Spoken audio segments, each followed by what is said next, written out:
트럼프 취임이 이제 하루 앞으로 다가왔습니다. 지금 우리 시장에서 걱정하는 것은 이제 보호무역주의와 관련된 내용인데 이 부분 좀 살펴볼까요?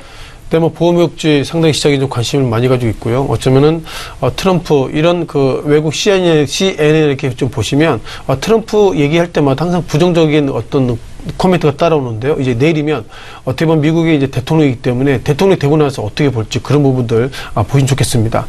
아마 그 정리하기는 어렵지만 우리가 미국의 보호무역주의가 이렇게 강화된다면 한국의 어떤 수출 이런 불확실성은 커지고 있다. 이런 관점을 보면 좋겠고요. 이것이 주식 관점으로 넘어간다면 결국 한국의 수출주가 어렵다면 주식시장도 상승보다 하락폭이 좀 커질 것이다. 이런 어떤 추정적인 데이터에 대한 말씀을 드려보겠습니다.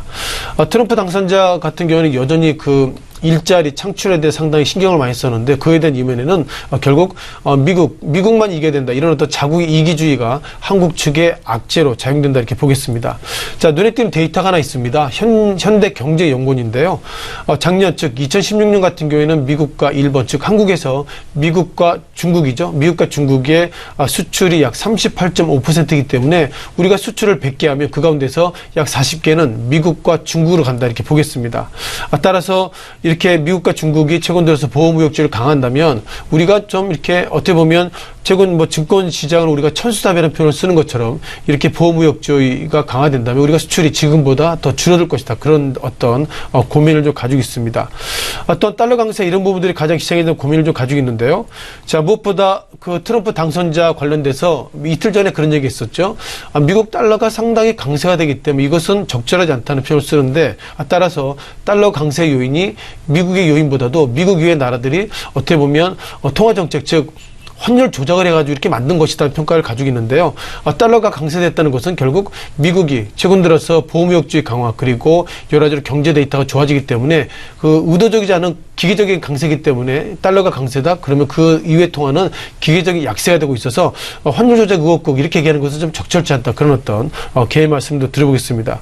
자, 이제 그 트럼프 그 대통령 당선자가 국경세 얘기를 했는데요. 아시는 것처럼 월마트, GM 이런 회사들이 미국은 인건비가 비싸기 때문에 멕시코에 상당히 좀 이렇게 베이스 공장 만들려고 그러는데 트럼프 당선자가 했던 얘기가 이제 그렇게 만들면 국경세 어떤 페널티 물리겠다. 그런 관점 속에서 현대차그룹도 약 31억 불 정도의 미국이 앞으로 5년간 투자하겠다. 이런 얘기를 했습니다.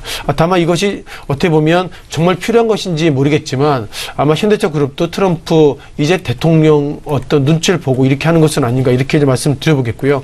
자, 마지막으로 트럼프 대통령은 기본적으로 대통령이기보다도 기업가이기 때문에 자, 기업가라는 것은 어떻게 보면 미국 같은 경우 지금의 스탠스가 이제 세계 어떤 경제 대통령 어떤 세계를 지킬 수 있다 그런 의미보다도 이제 미국만 지킨다. 그리고 다른 나라 힘들어도 미국의 일자리만 좋다면 나는 그대로 하겠다. 그런 어떤 기업가 정신으로 앞으로 미국을 바라보셔야 될 것 같습니다.